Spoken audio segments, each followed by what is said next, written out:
All right, this video is a follow-up from last week when we talked about a, turns out not incredibly novel drug, novel at the time for sure, but novelly applied drug, anyway, CG0070, which is a treatment being used for bladder cancer that's based on an adenovirus vector. And it turns out that the concept for this has been around for quite a while, and it's gone through a few different iterations. But this paper was actually published quite a ways back, and this was the first description of the drug. It's gone through a couple modifications, and the genetics, I think, have been tweaked a bit since then. But this goes through the sort of the logic and the reasoning of why the drug was developed, what its effect was, and so I thought it was worth taking a look at. Okay, so just as a reminder, we're using this to target bladder cancer, and a lot of thought went into exactly how the virus was structured.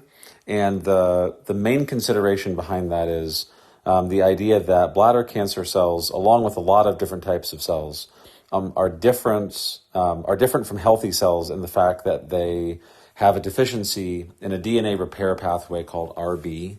RB is a signaling protein that's linked to P53, which is a sensor of DNA damage, like from toxins, carcinogens, UV damage, that kind of thing.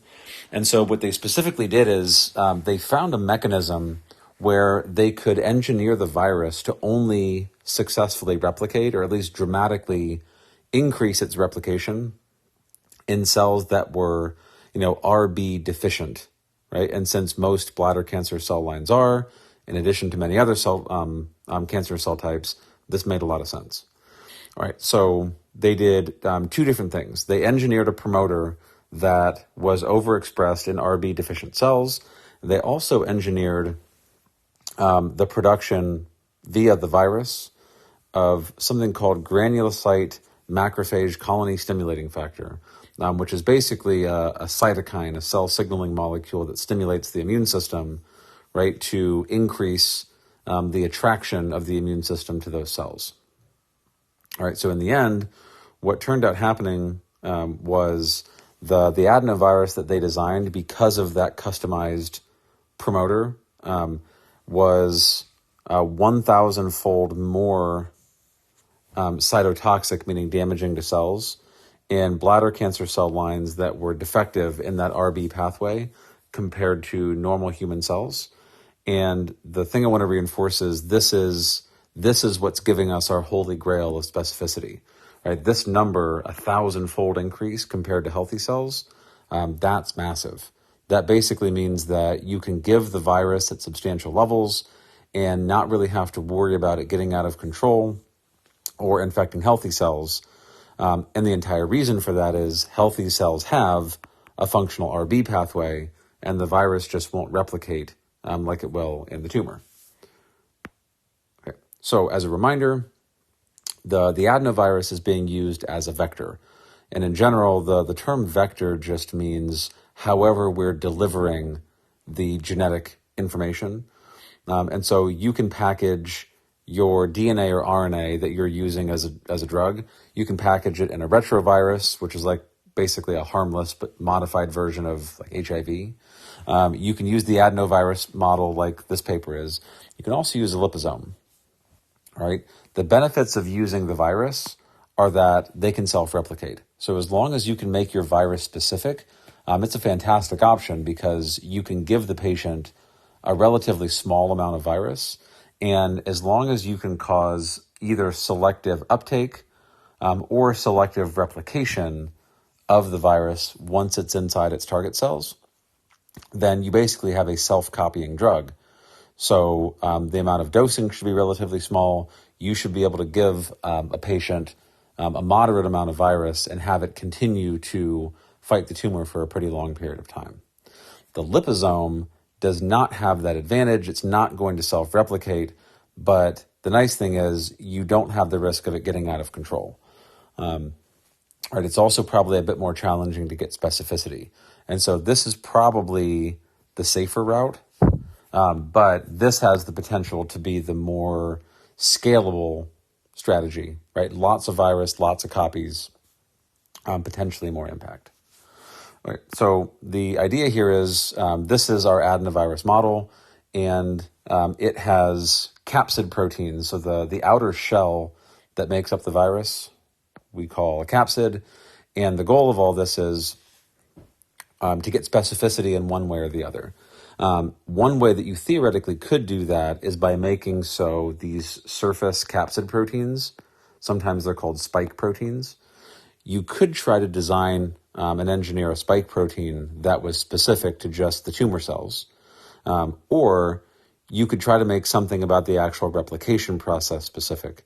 And it turns out that in this example, we are making the replication process specific, but you just as easily could imagine a virus that is getting its specificity because of the binding, right? Because these surface proteins are what are going to bind to proteins in the cell membrane of the target cell that are going to trigger endocytosis, right? And so what we effectively do is we take this wild type adenovirus, right, all of these different, E1, L1 sequences, they're just viral genes. It doesn't really matter what they are. All we're doing is taking that wild type virus, editing it to make some mutations that make it a little less dangerous, and then inserting whatever genes of interest we have.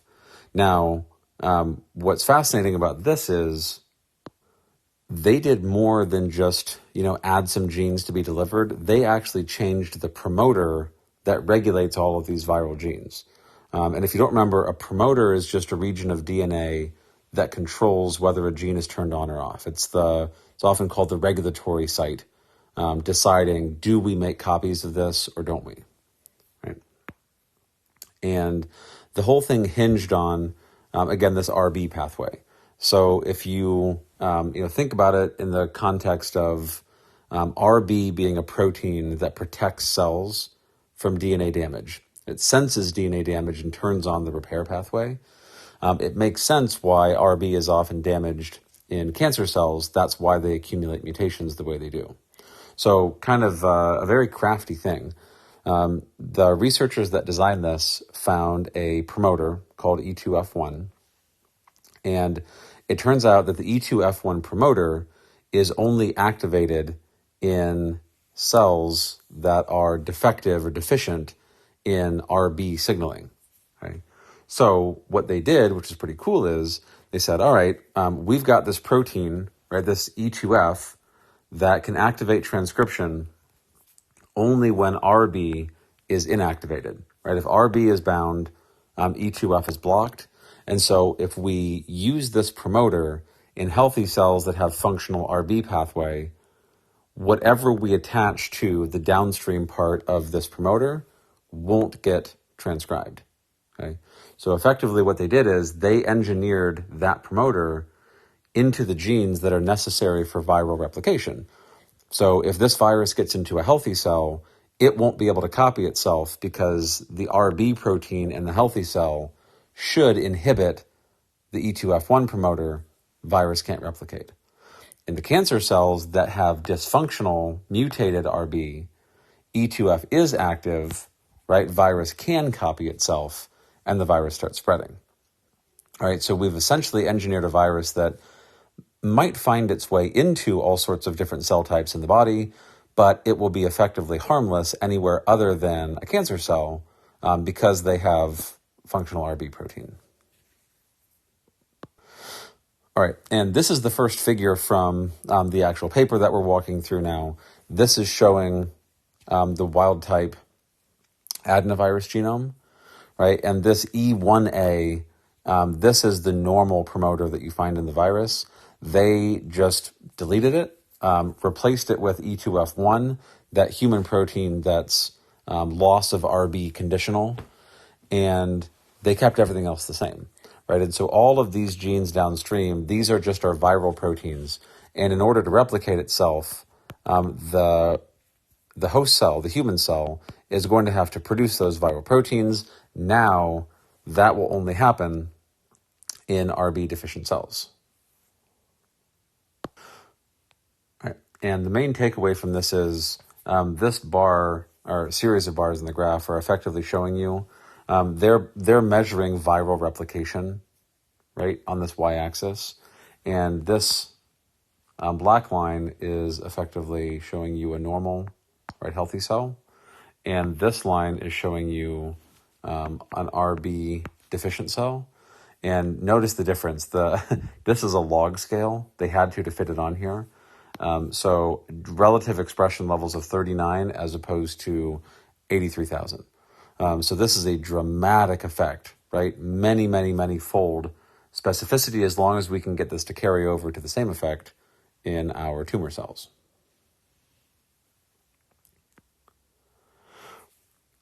All right, so let's test it. The idea here is we are taking our adenoviral drug, CG0070, and infecting a handful of different types of bladder cancer cell lines. Okay, so these guys are, these four are different bladder cancer cell lines.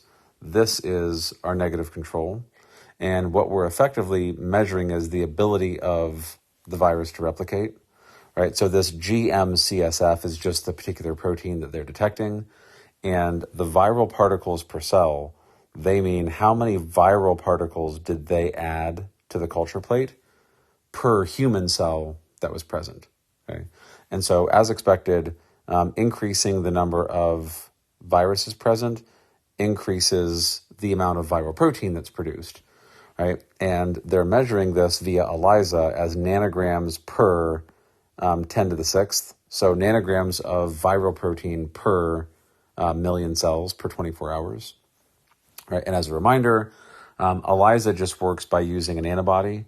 In this case, they're using a capture antibody that binds to part of, this is the antigen, our viral protein that we're measuring. And then they use a secondary antibody that also sticks to that protein. And the secondary antibody has an enzyme on it. And the enzyme converts a substrate that was colorless into a slightly different molecule that now has color. And that color can be quantified pretty precisely, actually, using a spectrophotometer, which shines light through the solution and measures how much of that light gets filtered out. And the end result was exactly as expected. If you get a significant increase in number of viruses present, we get a significant increase in the amount of protein produced. And that only happens in the bladder cancer cell lines, right? There was a nearly trivial response in the control cells. So it's not affecting healthy control cells, at least as far as we can tell. Okay, so as a follow-up and an additional control, just to prove that the mechanism is working, we are measuring now viral yield, which is exactly like it sounds, how many viruses are being produced per cell, meaning per human cell. And what they're doing is they're comparing the wild-type virus, which is all of these dark bars, to different cell lines, right? And remember, these, just like before, these are our bladder cancer cell lines, and these are our wild-type controls. So this is a negative control. And what you notice is for the wild-type,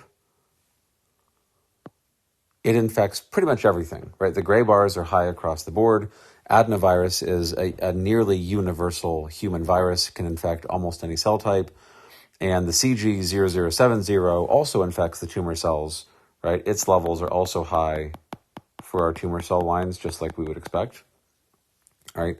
What they're showing is the wild-type virus can still infect healthy cells, just like we would expect, but our modified virus with our RB dependent, or really loss of RB dependent promoter, is all the way down here. And this is a log scale. So these numbers are approaching 10,000. These are down in the 10 range, right? So massive, massive change in specificity just by swapping out that promoter to try to make the cells, the tumor cells are the only ones able to replicate the virus. All right. Okay, so now if the tumor cells are producing more virus, it makes sense that they should also be killed by that virus if we can get levels high enough. So same concept, tumor cells, negative control cells, cell viability, meaning they're exposing these human cells to the virus, the modified viral vector. Wild type cells, very, very little effect. Tumor cells, dramatic effect. Okay, and so we've established specificity and replication of the virus. Now we've carried that over to the practical thing that we really care about, which is actually killing off human tumor cells in culture, but not harming too severely anyway the healthy cells. All right, and for context, this MOI really is multiplicity of infection. It basically means how much virus. And so like going from 0.1 to 1 means adding 10 times more virus. And it looks like there's a sweet spot somewhere around in here where you can get a significant effect on the tumor without horrible effects on healthy tissue.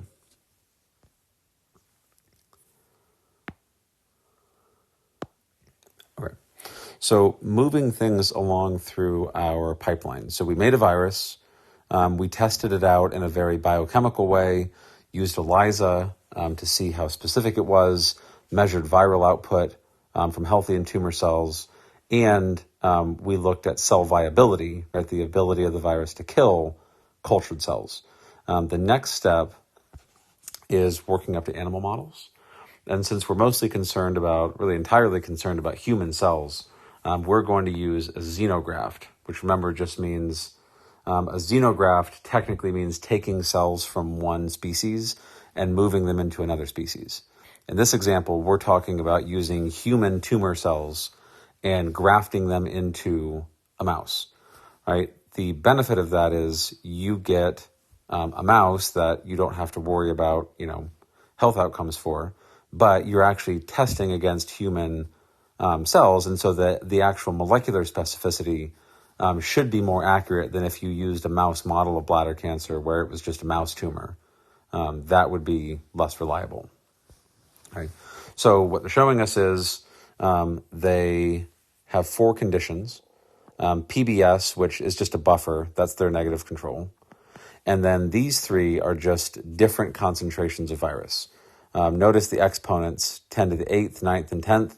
And so each of these shows 10 times more than the previous one as far as concentration of the virus goes. And they all perform pretty well. So this, I think, really highlights the thing that I mentioned earlier, is a viral vector is different than almost any other drug because it's self-replicating. And so you see there's really not a dramatic difference, especially early on, between the high and low doses.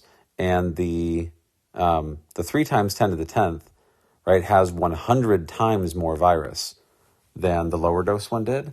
If you used any kind of small molecule drug and had 100-fold difference in concentration, that would be unheard of, unthinkable. It's just there's really no realistic way that should happen. With a virus, since they copy themselves, think of the virus you inject as a seed that gets started and then keeps spreading through the tumor cell population. All right. Okay, so we were able to prevent tumors from growing. And all this graph is showing, this is just a different tumor cell type, but same concept. PBS, they jumped straight to the high dose after seeing that it didn't have any side effects. And so in multiple tumor models, right, they're just showing imaging of the tumor shrinking over time in this panel. We had basically a prevention of tumor growth, whereas the negative control, obviously the tumor grew continuously because there was nothing there to stop it.